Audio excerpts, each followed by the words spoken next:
بسم اللہ الرحمن الرحیم۔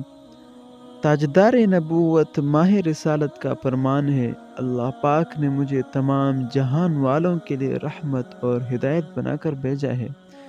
مجھے اس لیے مبعوث فرمایا کہ میں گانے بجانے کے آلات اور جاہلیت کے کاموں کو مٹا دوں۔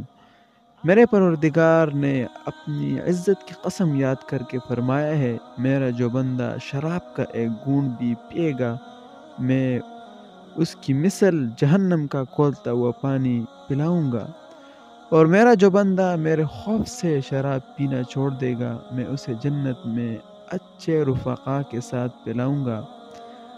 عزیز ساتھیوں، اسلام نے شراب نوشی اور جو حرام قرار دیا ہے، اس میں بے شمار حکمتیں ہیں۔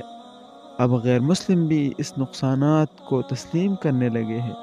چنانچہ ایک غیر مسلم محقق کے تاثرات کے مطابق شروع میں تو بدن انسانی شراب کے نقصانات کا مقابلہ کر لیتا ہے، اور شراب جو خوشگوار کیفیت مل جاتی ہے، مگر جلد ہی داخلی قوت برداشت ختم ہو جاتی ہے اور مستقل مضر اثرات مرتب ہونے لگتے ہیں۔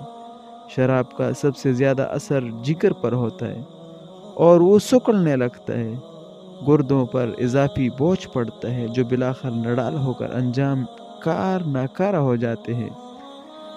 علاوہ ازیں شراب کے استعمال کی کثرت دماغ کو متورم کرتی ہے، اعصاب میں سوزش ہو جاتی ہے، نتیجتاً اعصاب کمزور اور پھر تباہ ہو جاتے ہیں۔ شراب کے معدے میں سوجن اور ہو جاتی ہے، ہڈیاں نرم اور خستہ ہو جاتی ہے۔ شراب میں موجود وٹامن کے ذخائر تباہ کرتی ہے۔ وٹامن بی اور سی اس کی غارت گیری کا بالخصوص نشانہ بنتے ہیں۔ والسلام، ملیں گے انشاءاللہ اگلی دلچسپ اور خوبصورت ویڈیو میں۔